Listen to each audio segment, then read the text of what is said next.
നമസ്കാരം റാഫ്റ്റോ ക്രിക്കറ്റിലേക്ക് ഏവർക്കും സ്വാഗതം. Block busters Sunday. യെസ്, ആ ദിവസം വന്നെത്തിയിരിക്കുന്നു. ഇന്ത്യയും പാകിസ്ഥാനും ICC ചാമ്പ്യൻസ് ട്രോഫിയിൽ നേർക്കുനേർ ഏറ്റുമുട്ടുകയാണ്. ഇന്ന് ഉച്ചതിരിഞ്ഞ് ഇന്ത്യൻ സമയം 2:30 ദുബായിൽ വെച്ചിട്ടാണ് പോരാട്ടം. എല്ലാവരും ഒരു തീ പറക്കുന്ന പോരാട്ടമാണ് പ്രതീക്ഷിക്കുന്നത്. പക്ഷേ കളിക്കളത്തിൽ അങ്ങനെ ഒരു പോരാട്ട വീര്യം കാണിക്കാൻ ഇപ്പോൾ പാകിസ്ഥാന് കെൽപ്പുണ്ടോ എന്നൊരു ചോദ്യം കൂടിയുണ്ട്.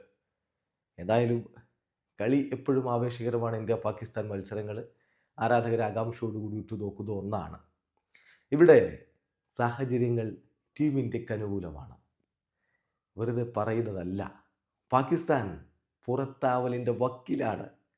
കാലങ്ങൾക്ക് ശേഷം അവർക്ക് അവരുടെ നാട്ടിൽ ലഭിച്ച ഒരു ICC ടൂർണമെൻ്റാണിത്. അതിൽ തന്നെ അവർക്ക് കളികൾ ദുബായിൽ വെച്ച് കളിക്കേണ്ടിയും വരുന്നു. അത് വേറെ കാര്യം. കൂടാതെ ഇന്ന് തോറ്റാൽ ഓൾമോസ്റ്റ് പുറത്താണ്. അങ്ങനെ പുറത്തായാൽ നാട്ടിൽ വർഷങ്ങൾക്ക് ശേഷം നടക്കുന്ന ഒരു ടൂർണമെൻറ്റിൽ ഏർലി നോക്ക്ഡ് ഔട്ട് ആവുന്നൊരവസ്ഥ. ഇന്ന് ഏതാണ്ട് ഒരു നോക്കൗട്ട് മത്സരം പോലെ പാകിസ്ഥാനെ കളിക്കണം. സമ്മർദ്ദത്തിൻ്റെ അങ്ങേ തലക്കലായിരിക്കും അവർ. ഇന്ത്യക്ക് പക്ഷേ അത്തരം ഭയങ്ങളില്ല. അതാണ് ഒന്നാമത്തെ പ്ലസ് പോയിൻ്റ്, ഇന്ത്യക്ക് അനുകൂലമായിട്ടുള്ള കാര്യം. മറ്റൊരു കാര്യം, പാകിസ്ഥാൻ അവരുടെ ആദ്യ മത്സരം കളിച്ചത് എവിടെയാണ്? അത് അവരുടെ നാട്ടിലാണ്, കറാച്ചിയിലാണ്. അവിടെ നിന്ന് തീർത്തും വ്യത്യസ്തമായ പിച്ചും സാഹചര്യവുമാണ് ദുബായിലുള്ളത്.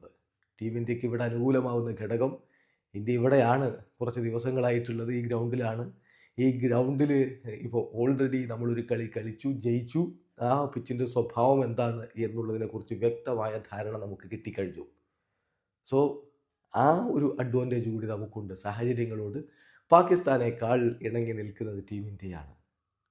ഇനിയും അഡ്വാൻറ്റേജ് നോക്കുക. ഇന്ത്യക്ക് എല്ലാ ബോക്സസും ടിക്കാണെന്ന് വേണമെങ്കിൽ പറയാം. ആകെ ഒരു ഒരു ഒരു ഒരു മികവ് ഇനിയും വരേണ്ടത് വിരാട് കോഹ്ലിയിൽ നിന്നാണ്. അത് അദ്ദേഹം ഇന്ന് കാണിക്കുമെന്ന് തന്നെ പ്രതീക്ഷിക്കാം. ഇംഗ്ലണ്ടിനെതിരെ അദ്ദേഹം അർദ്ധ സെഞ്ചുറി നേടിയിട്ടുണ്ടായിരുന്നല്ലോ.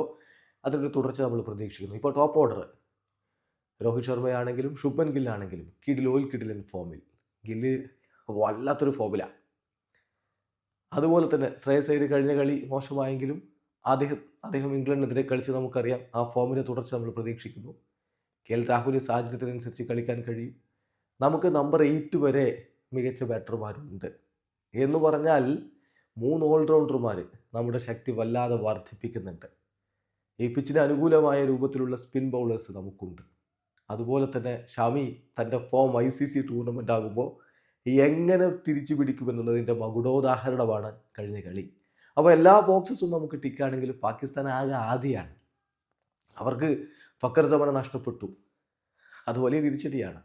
ഇമാമുൽ ലക്കിനെയാണ് പകരം കൊണ്ടുവരുന്നത്. ഇമാമുൽ ലക്ക് അവരുടെ ICC ചാമ്പ്യൻസ് ട്രോഫിയുടെ പ്ലാനിലേ ഇല്ലാത്തൊരു താരമാണ്. അങ്ങനെ ഒരാൾ കൊണ്ടുവന്ന് ഈ ക്രൂഷ്യൽ മത്സരത്തിൽ ഓപ്പൺ ചെയ്യിക്കേണ്ട അവസ്ഥയിലാണ്. ബാബർ അസം നിന്നു 50 ഒക്കെ അടിച്ചു. പക്ഷേ എത്ര ബോളുകളാണ് അയാൾ കൺസ്യൂം ചെയ്യുന്നത്. സോ ആ ഒരു ആക്സലറേറ്റഡ് സ്റ്റാർട്ട് അവർക്ക് ലഭിക്കുമോ എന്ന കാര്യത്തിൽ സംശയമാണ്. അതിൽ അവർക്ക് ഒട്ടും കൺവിൻസിങ് ആക്കാൻ പറ്റിയിട്ടില്ല.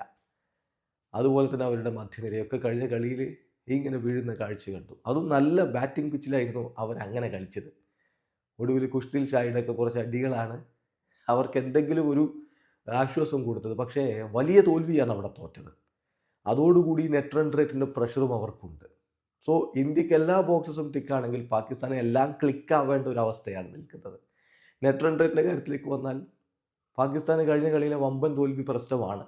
അപ്പോൾ മറ്റുള്ളവരുടെ റൺ റേറ്റ് നോക്കി ഇനി അവർക്ക് മുന്നോട്ട് പോക്കില്ല. അവർക്ക് അവരുടെ കളി ജയിച്ചേ പറ്റൂ. അപ്പോൾ ഇതൊരു നോക്കൗട്ട് മത്സരം പോലെ പാകിസ്ഥാൻ എടുക്കണം. അതുണ്ടാക്കുന്ന ഒരു ആശങ്ക വളരെ വളരെ വലുതാണ്. ഇനി ഇന്ത്യൻ ടീമിൻ്റെ കാര്യത്തിലേക്ക് വന്നാൽ നമുക്ക് കോമ്പിനേഷനിൽ ഒരു മാറ്റവും പ്രതീക്ഷിക്കുന്നില്ല എന്നതാണ് യാഥാർത്ഥ്യം. കഴിഞ്ഞ കളി കളിച്ച് വിജയിച്ച ടീമിൽ നിന്ന് എന്തെങ്കിലും മാറ്റം വരുത്തേണ്ടതുണ്ട് എന്നാരും കരുതുന്നൊന്നുമുണ്ടാവില്ല. കാരണം ഉണ്ടായിരുന്ന 1-2 ചോദ്യങ്ങൾ, ഒന്ന് ഹർഷ്ദീപ് സിംഗിനെ കളിപ്പിക്കേണ്ടതല്ലേ, ലെഫ്റ്റ് ആം പേസർക്ക് പ്രധാനമായിട്ടും ഇവിടെ കാര്യങ്ങൾ ചെയ്യാൻ കഴിയില്ലേ, അത് ചോദ്യമാണ്. പക്ഷെ ഓൾറെഡി ഹർഷ്ദീപ് സിംഗിനെ അല്ല ഹർഷിത് റാണക്ക് പ്രാധാന്യം കൊടുത്തു. അദ്ദേഹം ക്ലിക്കായി കഴിഞ്ഞ സ്ഥിതിക്ക് സംതിങ് ആ പിച്ചിൽ ഹർഷിത് റാണക്ക് ചെയ്യാൻ കഴിയുമെന്ന പ്രതീക്ഷ ഇന്ത്യൻ ടീം മാനേജ്മെൻറ്റിനുണ്ട്. അപ്പോൾ ഇനി ഒരു മാറ്റം നമ്മൾ പ്രതീക്ഷിക്കുന്നില്ല. പിന്നെ കുൽദീപ് ഓർ വരുൺ ചക്രവർത്തി എന്നുള്ള ചോദ്യമാണ്. അതിൽ നമ്മൾ ശ്രദ്ധിക്കേണ്ട കാര്യം, ആദ്യം ഇന്ത്യൻ ടീം പ്രഖ്യാപിക്കുമ്പോൾ ആ ലിസ്റ്റിൽ വരുൺ ചക്രവർത്തി ഇല്ല, പിന്നെ ആഡ് ചെയ്യപ്പെട്ടതാണ്. അപ്പോൾ ഇനീഷ്യലി നമ്മുടെ പ്ലാൻ തന്നെ കുൽദീപിനെ വെച്ച് മുന്നോട്ട് പോകാനായിരുന്നു. സോ കുൽദീപിനെ ആദ്യ കളി കളിപ്പിക്കുകയും ചെയ്തതുകൊണ്ട് ഇനിയിപ്പോൾ ഈ ഘട്ടത്തിലൊരു മാറ്റത്തിന് സാധ്യതയില്ല എന്നർത്ഥം. അപ്പോൾ നമ്മുടെ ടീമിൽ മാറ്റം പ്രതീക്ഷിക്കുന്നില്ല. ഇനിയിപ്പോൾ അവസാന നിമിഷം ഹിറ്റ്മാനും ഗംഭീറും കൂടി എന്തെങ്കിലുമൊക്കെ മാറ്റം വരുത്തി പാകിസ്ഥാൻ ഞെട്ടിച്ചാലായി എന്നല്ലാതെ നമ്മൾ ഓക്കെയാണ്. വെൽ സെറ്റായിട്ടുള്ള 11 രോഹിത് ശർമ്മ, ശുഭ്മൻ ഗില്ല്, വിരാട് കോഹ്ലി, ശ്രേയസ് അയ്യർ, രാഹുൽ, ഹാർദിക് പാണ്ഡ്യ, രവീന്ദ്ര ജഡേജ, അക്സർ പട്ടേൽ 8 ആളുകൾ ബാറ്റ് ചെയ്യും. ദെൻ ഹർഷിദ്, മുഹമ്മദ് ഷാമി, കുൽദീപ് യാദവ്. ഇതൊരു സൂപ്പർ 11. ഇപ്പോൾ ദുബായിലെ പിച്ചിൻ്റെ സ്വഭാവം നമ്മൾ കഴിഞ്ഞ കളിയിൽ കണ്ടു. രണ്ടാം ഇന്നിങ്സിൽ പിച്ച് നന്നായിട്ട് സ്ലോ ഡൗൺ ആവുന്നുണ്ട്. ബാറ്റ് ചെയ്യാൻ ബുദ്ധിമുട്ടുണ്ട്. വലിയ രൂപത്തിൽ ഇൻഫ്ലുവൻസ് ചെയ്യുന്നില്ല. അപ്പോൾ ടോസ് ലഭിച്ചാൽ ബാറ്റ് ചെയ്യാൻ വേണ്ടി തീരുമാനിച്ചേക്കാം. അങ്ങനെയുള്ള സാഹചര്യം ഉണ്ട് എന്നതൊഴിച്ച് മറ്റു കാര്യങ്ങളിലൊന്നും നമ്മൾ വലിയ ഒരു മാറ്റം പ്രതീക്ഷിക്കുന്നില്ല. പാകിസ്ഥാൻ്റെ കാര്യം അങ്ങനെയല്ല. പാകിസ്ഥാനെ സംബന്ധിച്ചിടത്തോളം ഇമാമുല്ലക്കും ബാബർ അസമും ചേർന്ന് ഇനിയിപ്പോൾ ഓപ്പൺ ചെയ്യണം. കഴിഞ്ഞ കളിയിൽ അവർക്ക് ഫക്കർ സമൻ ഓപ്പൺ ചെയ്യിക്കാൻ പറ്റിയില്ലല്ലോ, നിങ്ങൾക്കറിയാമല്ലോ. അദ്ദേഹത്തിന് പരിക്ക് പറ്റിയത് കൊണ്ട് നമ്പർ 4 അദ്ദേഹം വന്നത്. സൗദ് ഷക്കീലാണ് ഓപ്പൺ ചെയ്തത്. അത് ഒട്ടും ക്ലിക്കായില്ല. സോ ഓപ്പണിംഗ് പെയർ ഇനി ക്ലിക്കായി വരണം പാകിസ്ഥാൻ. പ്രശ്നം നോക്കണം. സൗദ് ഷക്കീൽ കഴിഞ്ഞ കളിയിൽ ടോപ്പ് ഓർഡറിലാണ് കളിച്ചത്, അതായത് ഓപ്പണറായിട്ടാണ് കളിച്ചത്. ഇനിയിപ്പോൾ ഡൗൺ ആയിട്ട് അദ്ദേഹത്തെ പ്രതീക്ഷിക്കണം. മുഹമ്മദ് റിസ്വാൻ നല്ല ഫോമിലാണ്. പക്ഷേ കഴിഞ്ഞ കളിയിൽ ആ ഒരു കിടിലൻ ക്യാച്ച്, ഗ്ലെൻ ഫിലിപ്സ് എടുത്ത ക്യാച്ചിൽ അദ്ദേഹം വീണു പോവുകയായിരുന്നു. സോ മുഹമ്മദ് റിസ്വാൻ്റെ മികച്ച പ്രകടനം അവർക്കുണ്ടായി പറ്റൂ. സൽമാൻ അലി ആഘ മികവ് കാണിക്കുന്ന താരമാണ്. സോ അദ്ദേഹത്തിൽ നിന്നും മികച്ച പ്രകടനം അവർ പ്രതീക്ഷിക്കുന്നുണ്ട്. പിന്നെ തൊയ്യബ് താഹിർ കഴിഞ്ഞ കളിയിൽ അത്രയധികം മികവ് കാണിച്ചില്ല. ഖുഷ്ദിൽ ഷായുടെ ചില ഷോട്ടുകൾ ഉണ്ടായിരുന്നു. പിന്നെ ഷഹീൻ ഷാ അഫ്രീദി, നസീം ഷാ, ഹാരിസ് റൌഫ്, അബ്രാർ അഹമ്മദ്. ഇതാണ് അവരുടെ ഒരു ബൗളിംഗ് ലൈനപ്പ്. അപ്പോൾ അതിൽ ശ്രദ്ധിക്കേണ്ട കാര്യം, ഷഹീൻ ഷാ അഫ്രീദിയും നസീം ഷായും ഹാരിസ് റൌഫും ഒക്കെ പേരുകൊണ്ട് കിടിലൻ ബൗളർമാരാണ്. പക്ഷെ സമീപകാലത്ത് അവർ പ്രറ്റി ഓർഡിനറി പെർഫോമൻസ് ആണ് നടത്തിക്കൊണ്ടിരിക്കുന്നത് എന്നതൊരു യാഥാർത്ഥ്യമാണ്. ദുബായിലെ പിച്ചിൽ എന്ത് സംഭവിക്കുന്നത് കണ്ടറിയണം. പിന്നെ ഒരേ ഒരു ഫ്രണ്ട് ലൈൻ സ്പിന്നറെയാണ് അവർ കളിപ്പിക്കുന്നത്, അബ്രാർ അഹമ്മദ്. അതൊഴികെയുള്ളവർ അവരിപ്പോൾ സൽമാൻ അലി ആഗയും ഖുഷ്ദിൽ ഷായും ഒക്കെ ഉപയോഗിക്കേണ്ടി വരും. കഴിഞ്ഞ കളിയിൽ സൽമാൻ അലി ആഗയ്ക്ക് അധികം ഓവറൊന്നും കൊടുത്തതുമില്ല എന്ന കാര്യം കൂടി ശ്രദ്ധിക്കണം. സോ പാകിസ്ഥാൻ്റെ ബൗളിംഗ് ഈ ഒരു കണ്ടീഷന് സ്യൂട്ടബിൾ ആയിട്ടുള്ളതാണോ എന്ന ചോദ്യം അവിടെ മുഴച്ചു നിൽക്കുന്നുണ്ട്. നമുക്കങ്ങനെയല്ല. നമുക്ക് 2 പേസ് ബൗളർമാരും പിന്നെ ഹാർദിക്കിൻ്റെ ഒരു സംഭാവന വരുമ്പോൾ നമ്മുടെ പേസ് ബൗളിംഗ് ഡിപ്പാർട്ട്മെൻറ്റ് അവിടെ സെറ്റാണ്. പക്ഷേ ഇവിടെ ഉപയോഗപ്പെടുത്താൻ പറ്റുന്ന രവീന്ദ്ര ജഡേജ, അക്സർ പട്ടേൽ, കുൽദീപ് യാദവ് ആ പിച്ചിൻ്റെ സ്വഭാവം അനുസരിച്ച് പന്തെറിയാൻ കഴിവുള്ളവരാണ്. നമുക്ക് ആരുടെ അഡ്വാൻറ്റേജ്, ജഡേജയും അക്സറും നന്നായിട്ട് ബാറ്റ് ചെയ്യുമെന്നുള്ളത് കൂടിയാണ്. സോ പാകിസ്ഥാൻ ഒട്ടും ഇന്ത്യയുമായിട്ട് തട്ടിച്ച് നോക്കുമ്പോൾ ഈ കളിയിൽ ആധിപത്യം പുലർത്താൻ സാധ്യതയില്ല. 2 സാധ്യതകളാണ് ഈ കളിയുടെ റിസൾട്ട് വരാനുള്ളത്. ഒന്ന്, പക്ക ഓൺ സൈഡായിട്ട് ഇന്ത്യ വിജയിച്ച് കയറും, ടീം ഇന്ത്യ വിജയിച്ച് കയറും. അതാണ് ഒരു സാധ്യത. രണ്ടാമത്തെ ഒരു സാധ്യത ഒരു നെക്ക് ആൻഡ് നെക്ക് കോമ്പറ്റീഷൻ വരാമെന്നുള്ളതാണ്. അത് പാകിസ്ഥാൻ അവരുടെ ഹാർട്ട് ഔട്ടായിട്ടുള്ളൊരു പ്രകടനം നടത്തണം. എന്നാൽ മാത്രമേ അത് സാധിക്കുകയുള്ളൂ. അല്ലാതെ പാകിസ്ഥാൻ ഇത് ഓൺ സൈഡായിട്ട് വിജയിച്ച് കയറും അങ്ങനെ ഒരു സാധ്യതയേ ഇല്ല എന്നുള്ളതാണ് ഇപ്പോൾ നമുക്ക് കളി കാണുമ്പോൾ പറയാൻ പറ്റുക.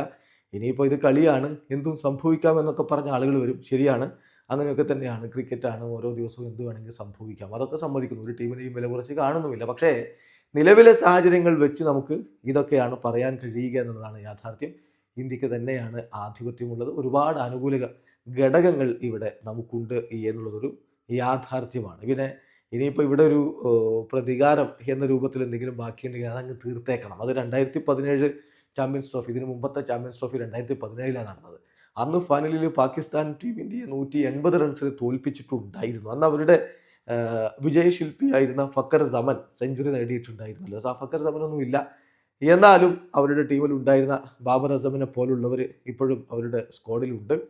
സോ ടീം ഇന്ത്യയെ സംബന്ധിച്ചിടത്തോളം അന്നത്തെ എന്തെങ്കിലും തീർക്കാൻ ബാക്കിയുണ്ടെങ്കിൽ ഇന്നങ്ങ് തീർത്തേക്കണം, അങ്ങ് തീർത്തു കൊടുത്തേക്കണം. അങ്ങനെ തീർത്തു കൊടുത്താൽ പാകിസ്ഥാൻ ടൂർണമെൻറ്റിൽ നിന്ന് പുറത്താവുന്ന സ്ഥിതിവിശേഷവും ഉണ്ടാവും. ഏതായാലും കാത്തിരിക്കാം ഇന്നത്തെ ഒരു കിടിലൻ പോരാട്ടത്തിനായി. നിങ്ങൾക്ക് ഈ പറഞ്ഞതിലൊക്കെ വ്യത്യസ്തമായ അഭിപ്രായങ്ങൾ ഉണ്ടാവും. കമൻറ്റ് ബോക്സിൽ രേഖപ്പെടുത്തുക. ആരോഗ്യകരമായ ക്രിക്കറ്റ് ചർച്ചകളുമായി നമുക്ക് മുന്നോട്ട് പോകും. വീഡിയോ അവസാനിക്കുന്നു. ക്രിക്കറ്റ് അകത്തെ വിശേഷങ്ങളുമായി റാഫ് ടോക്സിൽ വരാം.